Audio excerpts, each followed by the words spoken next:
నమస్తే, welcome to Saaho TV news. Vanguri foundation of America ఎలాంటి లాభాపేక్ష లేని తెలుగు సాహిత్యం, సేవా, ధార్మిక సంస్థ.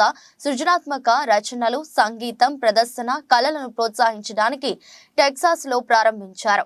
అభినవ శ్రీకృష్ణ దేవరాయలుగా ఖ్యాతిగాంచిన శ్రీ వంగూరు చిట్టెన్ రాజు గారు 1994లో స్థాపించబడిన ఈ సంస్థ 30 ఏళ్లు పూర్తి చేసుకున్న శుభ సందర్భాన్ని పురస్కరించుకొని తూర్పు గోదావరి జిల్లా రచయితల సంఘంతో కలిసి ఆంధ్రప్రదేశ్ లో ఉన్న కాకినాడ దంటు కళాక్షేత్రంలో 2 రోజుల పాటు అఖిల భారత తెలుగు సాహిత్య సదస్సు ఏర్పాటు చేసి ఎందరో రచయితలకు వేదికనందించారు.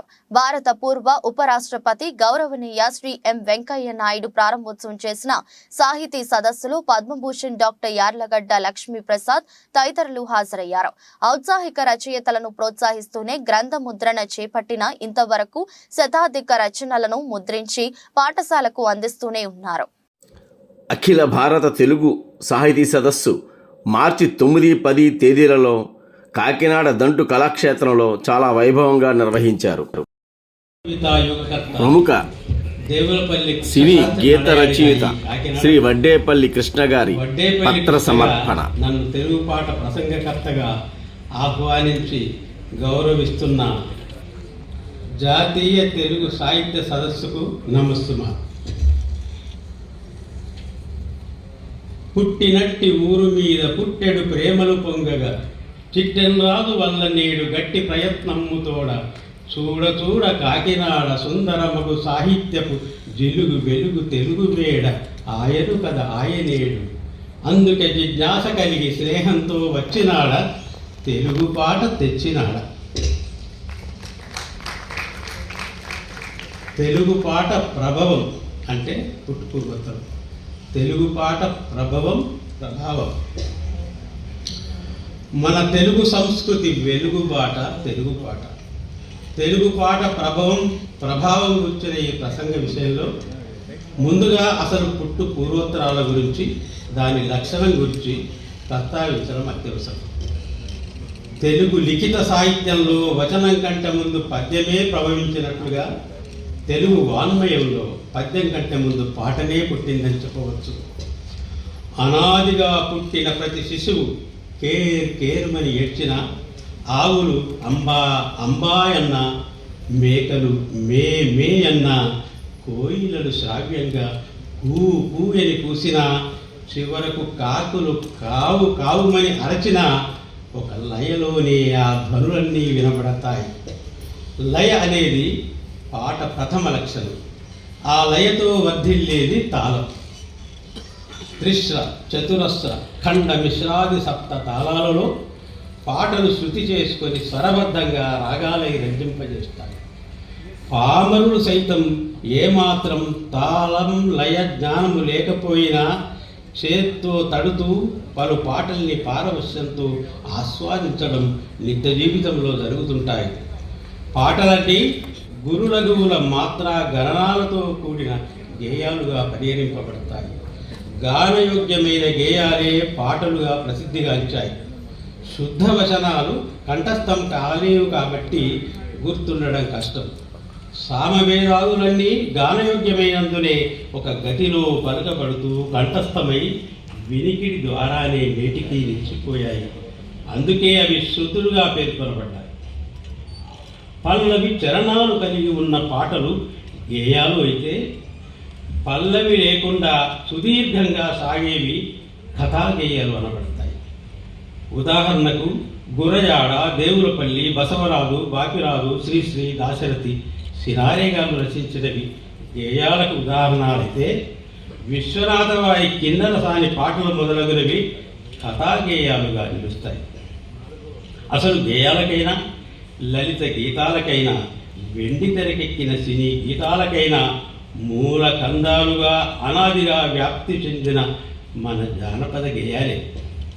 జానపదాలు అనేవి ప్రాచీన కాలం నుంచే పల్లీయులు సామూహికంగా నానా పరిశ్రమల్లో ఆశువుగా ఎలిగెత్తి పాడుకున్నవే. తల్లులు పిల్లల్ని నిద్రపుచ్చుతూ పాడిన ఉయ్యాల పాటలు, ఉద్యమాలలో ఎలుగెత్తి ఎదిరించిన పోరాట పాటలు, సంస్కృతితో ముడిపడిన గొబ్బి పాటలు, బతుకమ్మ పాటలు అన్నీ జానపద గేయాలే.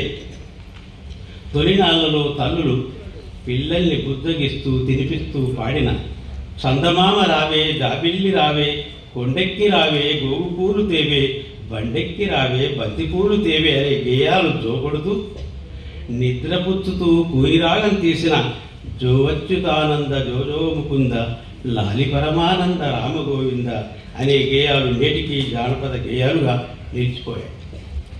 ఇట్టి జోలపాట ప్రేరణతోనే పోతన్న కూడా అంతే నీటుగా కందపద్యాన్ని ఎంత అందంగా రచించారో చూడండి.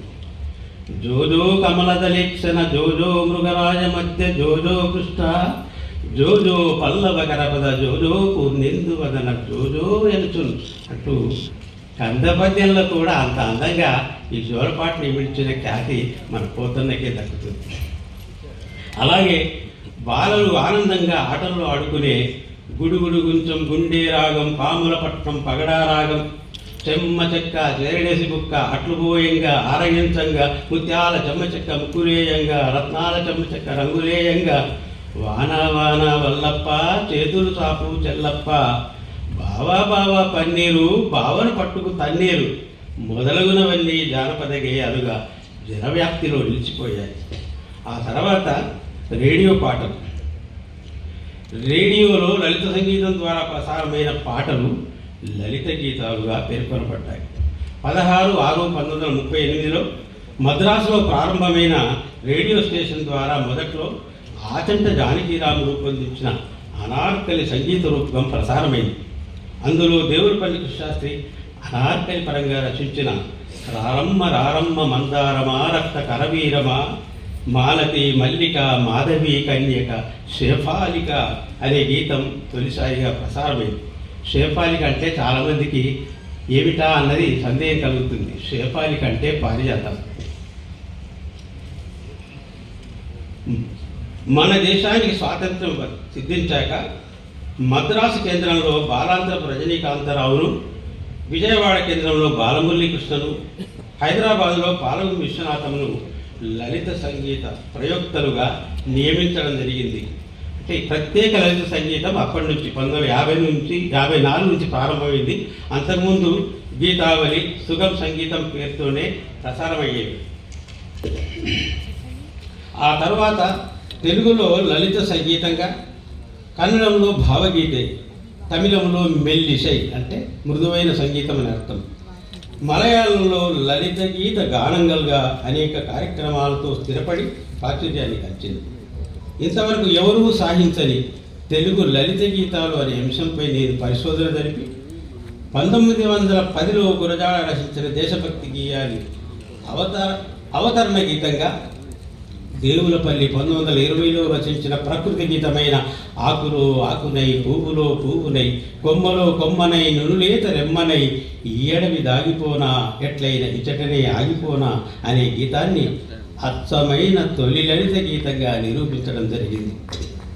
ఆ తర్వాత దేవులపల్లి కృష్ణశాస్త్రి కాకినాడ పిఆర్ కాలేజీలో ఉపాధ్యాయ వృత్తిలో కొనసాగుతూ రచించిన దేశభక్తి గీతమైన జయ జయ జయ ప్రియ భారత జనయిత్రి దివ్యదాత్రి జయ జయ జయ జయ సహస్ర నరనారి హృదయ నేత్రి అనే గీతం స్వాతంత్ర్యం సిద్ధించగానే అనేక సార్లు రేడియోలో మారుమోగి అందరిలో దేశభక్తి భావాన్ని పురికల్పింది.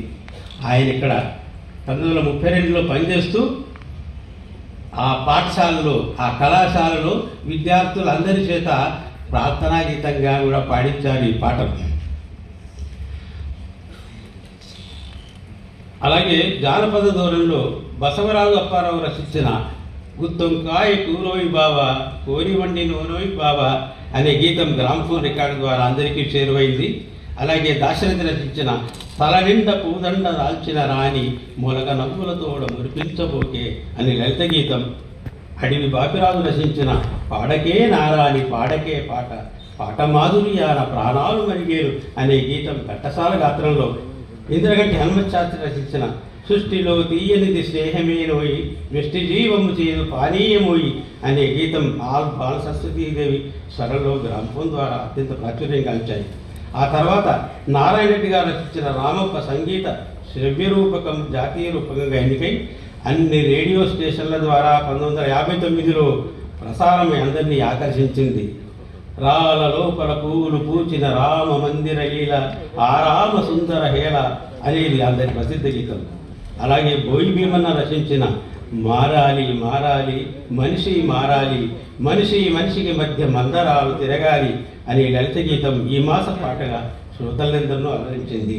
తొలి తరంలోని మల్లవరపు విశ్వేశ్వరరావు, వింజమూరి శివరామారావు, శ్రీ ఆరుద్ర, కందుకూరి రామభద్రరావు మొదలగు వారు కొన్ని లలిత గీతాలు రచించిన లలిత గీత రచయితగానే కాక లలిత సంగీత ప్రయోక్తగా బాగా ఖ్యాతిగాంచిన వారు బాలంతరపు రజనీకాంతరావు గారు. ఆయన రచించి విలువరించిన శతపత్ర బృందంలోని ఓ విభావరి ఓహో విభావరి నీహారహార నీలాంబర ధారిణి మనోహారిణి స్వతంత్ర భారత జననీ నీకిద నితాంత నవనీ రాజనము అనే గీతాలు ప్రసిద్ధం. ఇది 1947 అర్ధరాత్రి మన దేశానికి స్వాతంత్ర్యం సిద్ధించగానే మరునాడు ఉదయమే స్వతంత్ర భారత జననీ నీకిద నితాంత నవనీ రాజనం అని రేడియోలో ప్రసారమై అందరికీ ఉత్తేజాన్ని కలిగించింది. ఆ తర్వాత మరితరం కవుల్లో జె బాపురెడ్డి, కోపెల్లి శివరాం, వక్కలకి లక్ష్మీపతిరావు, ఆచార్య తిరుమల, ఓలేటి లాంటి వాళ్ళు రచించిన 1000కి పైగా లలిత గీతాలు నేను రచించగా వందలాది గీతాలు ఆకాశవాణి దూరదర్శన్ల ద్వారా ప్రసారమై విశేష ఖ్యాతి కలిగించారు. జగతి రథం జైకొడుతూ ప్రగతి పదంపై పోని ప్రగతి పదం పైన జగతి పండు వెన్నెలై రాని అనే పాట ఈ మాస పాటగా మనమంతా ఒక్కటనే మంచి మనసు పెరగాలి, జగమంతా ఒక్కటనే మంచి రోజు రావాలి అనే గీతం జాతీయ తెలుగు సామూహిక గీతంగా అన్ని రేడియో స్టేషన్ల ద్వారా సెప్టెంబర్ 1995లో దేశమంతా నెలంతా ప్రసారమై అందరినీ అలరింపజేసింది, నాకు జాతీయ ఖ్యాతి లభింపజేసింది. ఇలా ఆకాశవాణి ఆలంబనగా చిగురించి పుష్పించిన లలిత గీతాల లత కాలక్రమేణా దూరదర్శన్లో భావవల్లరి, పాటల పల్లెకి శీర్షికల ద్వారా పరిమళాన్ని వెదజల్లింది. కావున చిన్నారులెందరో చిత్తరంజన్, పివి సాయిబాబా, ఇందిరామణి, నల్లూరు సుధీర్ కుమార్, బంటి రామాచారి మొదలు సంగీతజ్ఞులే గురువుల వద్ద లలిత సంగీత పరిజ్ఞానాన్ని గడించి బాలసుబ్రహ్మణ్యం గారు నిర్వహించిన అనేక పాఠశాల కార్యక్రమాల్లో పాల్గొని విజేతలై విశేష ఖ్యాతిని ఆర్జించారు. సినిమాల్లోనూ అవకాశాలు సాధించారు. కొన్ని భావగీతాలు లలిత గీతాలుగా మొదట రేడియోలో ప్రసారమై ఆ తర్వాత సినిమాల్లోనూ చోటు చేసుకున్నాయి. వాటిలో ప్రథమంగా బసవరాజు గీతాలు 1935లో విడుదలైన మాలపిల్ల చిత్రం ద్వారా నల్లవాడే గొల్ల పిల్లవాడే పుల్లాయి గట్టితేనే మీ మొదలైన వెండి తెరకెక్కాయి. ఆ తర్వాత 1951లో విడుదలైన మల్లీశ్వర చిత్రంలో దేవులపల్లి కృష్ణశాస్త్రి రచించిన సినీ గీతాలు కూడా లలిత గీతాలుగా నిలిచాయి. ఉదాహరణకు గగన సీమల దేలు ఓ నీలి మేఘమా మనసున మల్లెల మాలలుగెనే ఎంత హాయి రేయి నిండెను మొదలైన చూపవచ్చు. వీటికి దీటుగా మల్లాది రామకృష్ణాస్త్రి చిరంజీవుల చిత్రంగా రచించిన కనుపాప కరువైన కనులెందుకు తలవారి పరులైన తనువెందుకు అనే గీతాన్ని సముద్రాల దేవదాస్ చిత్రంలో రచించిన కుడి ఎడమైతే పొరపాటు కాదోయ్ ఓడిపోలేదోయ్ జగమే మాయ బ్రతికే మాయ మొదలగు వాటిని ఉదాహరణగా చూపవచ్చు. ఆ తర్వాత శ్రీశ్రీ వెలుగునీడు చిత్రంగా రచించిన వాటిలో పాడబోయి భారతీయుడా ఆడి పాడబోయి విజయ గీతిక కలకాలిది విలువైనది బ్రతుకు కన్నీటి దారంలోనే బలి చేయబడే గీతాలు మరోలేని లలిత గీతాలే. కలకానిది విలువైనది అనే గీతాన్ని రేడియోలో మారుమోగుతుంటే విని ఆత్మహత్యకు కోరుకున్న ఓ అభాగ్యుడు తన ప్రయత్నాన్ని విరమించుకున్నాడట. ఇది ఆ పాట ప్రభావం అంటూ శ్రీశ్రీ తన ఆత్మకథ తెలియపరిచాడు. ఆ తర్వాత శ్రీశ్రీ అల్లూరి సీతారామరావు చిత్రంలో రచించిన తెలుగు వీర లేవరా దీక్షభూని సాగరా అనే ప్రబోధ గీతానికి ఉత్తమ జాతీయ సినీ గీతంగా అవార్డు లభించడం విశేషం. ఆ తర్వాత ఆరుద్ర ఉయ్యాల జంపాల చిత్రంలో రచించిన కొండగాలి తిరిగింది గుండె ఊసులాడింది గోదావరి వరదల కోరిక చెలరేగింది అనే గీతం, ముత్యాలముకు చిత్రంలోని ముత్యమంతా పసుపు ముఖమంత ఛాయ ముద్దైదు కుంకుమ బ్రతుకంత ఛాయ అనే గీతం లలిత గీతాలే.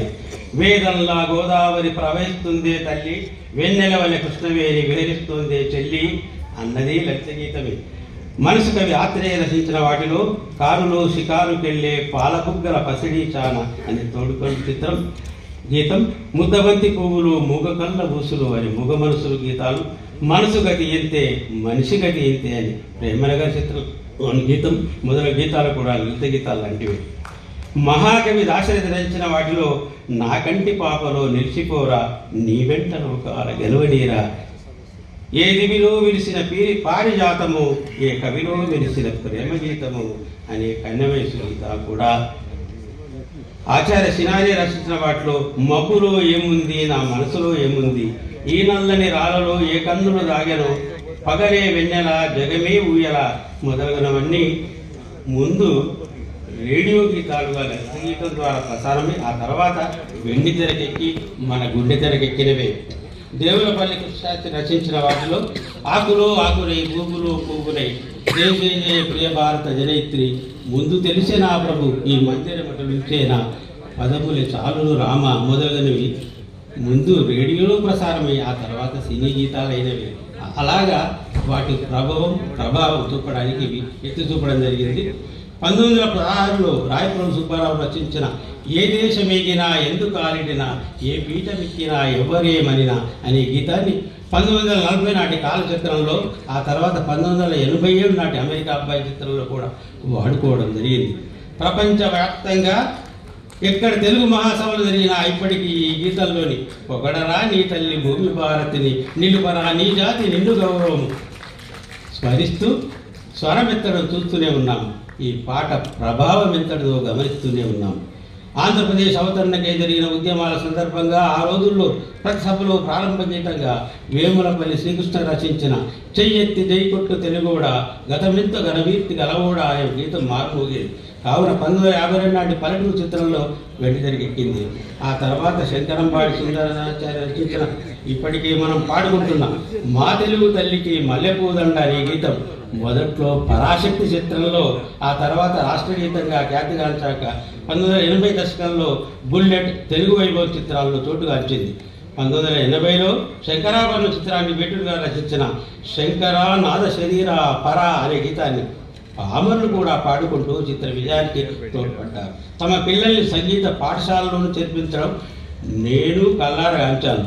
ఇలా పాటల ప్రభావంతో ఉద్యమాలు ఊపందుకున్న సంఘటనలు, చలనచిత్ర విజయాలు, కోకొల్లలు, అలాగే జానపద గేయాలు కూడా వెండి తెరకెక్కి ఆ సినిమాల విజయాలకు తోడ్పడ్డాయి. వాటిలో మత్తుకు 1955లో విడుదలైన రోజులు మారాయి చిత్రంలో ఏరువాక సాగారో రన్నో చిన్నన్న, నీ కష్టమంతా తీరుడు రన్నా రైతన్న గీతాన్ని. ఆ తర్వాత 76 నాటి చెల్లదేవుడు చిత్రంలోని ఏటి కేతము పెట్టి 1000 గుట్లు పండిస్తే ఎన్నడూ మెతికరిగానన్నా, నేను గడ్డిలో మెతికరిగానన్నా అని మొదలగు జానపదాలను చూపవచ్చు. అంతేగాక వంగపండు, గద్దర్, గూడంజేలు జానపద ధోరణిలో వచ్చిన ఉద్యమ గీతాలు వెండి తెరకెక్కి ఆయా చిత్రాల విజయాలకు తోడ్పడ్డాయి. సమయాభావం వల్ల తల్లికులాగా న్యాయంగా ఇలా తెలుగు పాట ప్రభావం నా ప్రసంగాన్ని ముగిస్తుంది. సరే, ఆచార్య పాలెపు వారిజారాని పత్ర సమర్పణ. సారస్వత మూర్తులందరికీ నమస్కారం. తెలుగు సాహిత్యంలో, ప్రాచీన సాహిత్యంలోనూ ఆధునిక సాహిత్యంలోనూ అనేక ప్రక్రియలు ఉన్నాయి. వాటిల్లో నాటక ప్రక్రియ ప్రాచీన సాహిత్యంలో మనకు రాలేదు. సంస్కృతంలో ఉన్నటువంటి కావ్య నాటకాలు, పురాణేతిహాసాలు ఇవన్నీ కూడా తెలుగులోకి అనువాదం చేసినప్పుడు ఆయా ప్రక్రియల్లో చేశారు. కానీ నాటక సాహిత్యాన్ని తెలుగులో అనువాదం చేసినప్పుడు మాత్రం అది కావ్యంగానే మారిపోయింది, నాటకంగా అనువాదం చేయలేదు. అలాంటి వాళ్ళు ప్రప్రథమంగా చెప్పుకునేటువంటి వాళ్ళు పిల్లలమర్రి పినవీరభద్రుడు. ఆయన కాళిదాసు రాసినటువంటి అభిజ్ఞాన శాకుంతల నాటకాన్ని తెలుగులో కావ్యంగా అనువాదం చేశారు. అలాగే ప్రబోధ చంద్రోదయం అనేటువంటి ఒక సంస్కృత నాటకాన్ని, ఇది కృష్ణమిశ్రుడు రాశాడు. ఆయన రాసినటువంటి నాటకాన్ని నంది మల్లయ్య, ఘంట సింఘన ఈ జంట కవులు తెలుగులో ప్రబంధంగా రచించారు. దీనిలోని వర్ణనల్ని గురించి మనం మాట్లాడుకుంటున్నాం ఇప్పుడు. ఇది ఒక ప్రతీకాత్మక కావ్యం. ఇందులో ఏమిటి అంటే ఒక ఆధ్యాత్మికపరమైన, తాత్వికపరమైనటువంటి అంశాలని ఒక కావ్య రూపంలోకి మలిచినటువంటి విధానం మనకు దీనిలో కనిపిస్తుంది. దీనికి మూలము పురంజనోపాఖ్యానం. ఇది భాగవతంలో వస్తుంది మనకు. ఇందులోని వర్ణనల్లో చాలా వర్ణనలు ఉన్నాయి, కానీ 1-2 మచ్చుకి మీ ముందు ఉంచుతాను. మానవుని అంతరంగంలో ఉన్నటువంటి ఉత్తమ ప్రకృతులు, దుష్ట ప్రకృతులు, ఈ రెండింటి మధ్య జరిగేటువంటి సంఘర్షణ మనకు ఈ గ్రంథంలో చిత్రించినట్టు కనిపిస్తుంది. ఈ కావ్యం ప్రారంభం చేస్తున్నప్పుడు పురవర్ణనతో ప్రారంభమవుతుంది. అది అనుపమ జ్యోతిర్మయంపు కోటను చుట్టూ రాజిల్లు చుండునే రాజధాని సరిలేని అమృతంపు పరిఖలే పట్టణంబున నగాధంబులై కనరుచుండు అని చెప్తూ ఒక పురవర్ణనతో ప్రారంభం చేశారు. ఈ గ్రంథంలో జైన మతం, బౌద్ధ మతం, కాపాలిక మతం, అలాగే చార్వాకం, ఈ అన్ని మతాల్ని కూడా ఖండించి అద్వైత మతాన్ని ప్రతిపాదించడమే ఈ గ్రంథం యొక్క ముఖ్య లక్ష్యం. కాబట్టి దీనిలో అన్ని రకాలైన మతాల్ని గురించి కూడా ప్రస్తావనలు వస్తాయి. కొన్ని సందర్భాల్లో వాటిని హేళన చేస్తున్నట్టుగాను, కొన్ని సందర్భాల్లో వాటి పట్ల ఉన్నటువంటి అభిప్రాయాల్ని చెప్తూ వర్ణనలు కనిపిస్తాయి. ఒక బౌద్ధ భిక్షువు లోపలికి వస్తున్నప్పుడు అతన్ని గురించి వర్ణించిన సందర్భంలో పొడవును బోడియునై ఇలా నడతాడింబోలి కరమునం పుస్తక పుంతడక ధరించి కటి చింపుడు వల్కము దూల బుద్ధ ముని శిష్యునితోను అని సాధారణంగా బౌద్ధ భిక్షువులు ఎలా ఉంటారు అనేటువంటిది వర్ణించారు. ఒక జోలె వేసుకుని బోడిగుండుతోని పొడవైనటువంటి బౌద్ధ భిక్షువు వచ్చాడు అని అతన్ని వర్ణించారు. అక్కడికి వచ్చిన తర్వాత అతడు ఏం చెప్పాడంటే బౌద్ధ భిక్షువులు ఎవరు కూడా ఉపాసకుల్ని ఈసడించుకోరాదు అనే మాట చెప్పారు. అంతలోకే అక్కడికి జైన మతానికి సంబంధించినటువంటి ఒక అతను వచ్చాడు. ఓరి భిక్షుక చెప్పురా వినునొక్క శాస్త్ర రహస్యమే చేరి వేడిదనన్న బౌద్ధుడు చిర్రు ముర్రు మటంచును ఓరి జైన పిశాచ నగ్నుడయోరి దుర్మల భాండని కూరకేటికి శాస్త్ర గర్వములోరి కారులు మానరా అని వాళ్ళని ఈసడించుకుంటున్నారు. అంటే ముందుగా చెప్పారు, కానీ వాళ్ళే అక్కడ ఇతనికి అసలు ఏమి శాస్త్రాలు రావని వాళ్ళని వ్యంగ్యంగా విమర్శించడం మనకు కనిపిస్తుంది. ఈ నాటకంలో అరిషడ్ వర్గాలు, మతి, వివేకం ఇలాంటి వాటిని పాత్రలుగా తీసుకుని ఈ రెండు పక్షాల మధ్య కూడా మహాభారతంలో జరిగినట్టు కౌరవ పాండవుల మధ్య సంఘర్షణ సంగ్రామం ఎలా జరిగిందో అలాంటి సంగ్రామాన్ని ఇక్కడ వీళ్ళు చిత్రించారు. ఈ గ్రంథం యొక్క గొప్పతనాన్ని చెప్తూ ఈ మహారసపాకము నెరింగినట్టి జనుడెరుంగడు మరి తల్లి చన్నుపాలు దీని సరిచెక్కు మరి లేవు త్రిభువనముల దొరకది కృతి నీ వంటి కృతిని గాని అని చెప్పారు. అంటే ఇది ఈ గ్రంథాన్ని చవి చూస్తే తల్లిపాలు తానక్కర్లేదు అని చెప్తున్నారు ఇక్కడ. అలాగే ఇలాంటి గ్రంథాన్ని యోగ్యులైనటువంటి కవుల చేత రచింపజేస్తే గనక అంకితం పుచ్చుకుంటే కస్తూరి వాసన బంగారానికి అబ్బినట్టు పసిడి రంగు కస్తూరికి కలిగినట్లు ఉంటుంది అని చెప్పారు. అలాగే నేరుపొరి పోహణించిన హారము వెలయొక్క లీల నతిశయముగా నా పేర తెలిగింపవలయులు సారపు పడితుల ప్రబోధ చంద్రోదయమున్ అని ఆయన కోరుకున్నందువలన దీన్ని అనువాదం చేశామని చెప్పుకున్నారు. ఇక్కడ కాపాలిక మతాన్ని గురించి అనేక రకాలైనటువంటి మతాల వర్ణనలు దీంట్లో చేసినప్పటికీ కూడా ఇందులో ప్రధానమైనటువంటి అంశం ఏంటంటే బ్రహ్మ సత్యం జగన్మిథ్య జీవో బ్రహ్మైవ నాపరః అని చెప్పారు. ఇందులో ప్రధానంగా వాళ్ళు ప్రతిపాదించాల్సినటువంటిది అద్వైత మతం కాబట్టి జీవాత్మకు పరమాత్మకు భేదం లేదు, ఈ రెండు కూడా ఒకటే. జగమంతా మిథ్య, కేవలం పరబ్రహ్మమే సత్యము అని దాని జ్ఞానం కలిగించడమే ప్రబోధ చంద్రోదయం. కాబట్టి ఈ అద్వైతాన్ని గురించి ప్రబోధ చంద్రోదయంలో ఏకము నిత్యము బ్రహ్మ వైకల్పిత నికృతులున్న వస్తువు నెల్లను ఏకత్వ మెరుగు వారికి శోకము మోహంబు లేదు సుమ్మి మనసా అని చెప్పారు. సూర్యకిరణాలు మధ్యాహ్నం దూరం నుంచి నీళ్ళలాగా ఎలా అయితే కనిపిస్తాయో ఎండమావిలాగా, అలాగే అజ్ఞానులకు కూడా ఈ విశ్వమంతా మోహమయంగా కనిపిస్తుంది. యోగుల్లో ఈ భ్రాంతి తొలగిపోయి ప్రకాశమైనటువంటి జ్ఞానమగు పరమాత్మ స్వరూపాన్ని వాళ్ళు తెలుసుకుంటారు. కాబట్టి జీవుడు ఒక అద్వైతమైనటువంటి అనుబంధాన్ని ఒక సాధన చేయటానికి కావాల్సింది యోగం. కాబట్టి మనిషి ఒక అనంతమైనటువంటి మహిమాన్వితమైన స్వచ్ఛ జ్ఞాన స్వరూపమైనటువంటి సుధాంబుదిలో మునిగి కూడా తన దాహార్తిని తీర్చుకోలేడు. కానీ నిస్సారమైనటువంటి మృగతృష్ణ వంటిదైన ఈ సంసార సాగరంలో మునుగుతూ లేస్తూ ఆ రాగద్వేషాలని పెంచుకుంటారు అని చెప్తూ ఇట్టి మోహభూత మిరవగు సంసార సార మనవబోధ మూలయుతము కాననీశ్వరాంఘ్రి కమలార్చన జాత బోధ గజము చేరిపోవచ్చు అని. దీనికంతటికీ కూడా కారణం మోహమే. కాబట్టి దాని నివృత్తి కేవలం తత్వబోధ ద్వారానే కలుగుతుంది, దాని ద్వారానే సాధ్యమవుతుంది అని చెప్తూ, గాఢ మోహాంధకార వికల్ప నిద్రితములు ఓవా ప్రబోధ చంద్రముడు పొడమే శ్రద్ధ మతి శాంతి మొదలు సర్వమును గలయ చూడగా నేనే తత్పరంజ్యోతినైతి అని పురుషుడు బ్రహ్మతో ఐక్యం పొందాడు.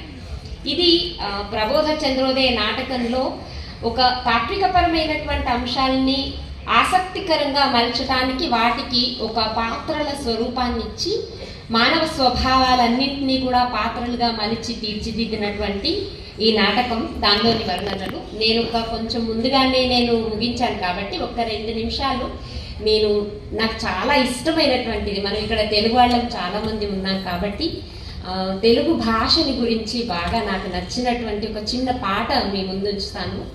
ఎందుకంటే కఠినమైన విషయాన్ని గురించి మనం మాట్లాడుకున్నాం, అలాగే తీయనైనటువంటి తేనెలొలికే భాషని గురించి కూడా ఒక మాట మాట్లాడుకుందాము, ఒక పాట పాడుకుందామని. 2 నిమిషాలు. తేనె కన్నా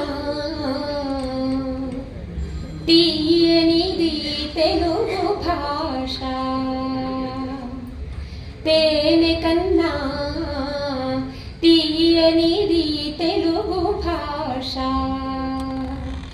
దేశ భాషలందు లెస్స తెలుగు భాష, తేనె కన్నా తీయనిది తెలుగు భాష. మయూరాల వయరాలు మాటలలో పురి విప్పును, పావురాల కువకువలు పలుకులందు నినదించును, సప్తస్వర రాగసుధలు నవరస భావాలమణులు, సప్తస్వర రాగసుధలు నవరస భావాలమణులు, జాలు తెలుగు సొగసులోన జాలు వారు జాతీయం, తేనె కన్నా తీయనిది తెలుగు భాష, దేశ భాషలందు లెస్స తెలుగు భాష, తేనె కన్నా తీయనిది తెలుగు భాష. అమరావతి సీమలు కమనీయ శిలామంజరి, రామప్ప గుడి గోడల రమణీయ కళారంజని, అన్నమయ్య సంకీర్తనం క్షేత్రయ్య శృంగారం, అన్నమయ్య సంకీర్తనం క్షేత్రయ్య శృంగారం, త్యాగరాజు రాగమధువు తెలుగు సామగానమయం, తేనె కన్నా తీయనిది తెలుగు భాష. ధన్యవాదాలు.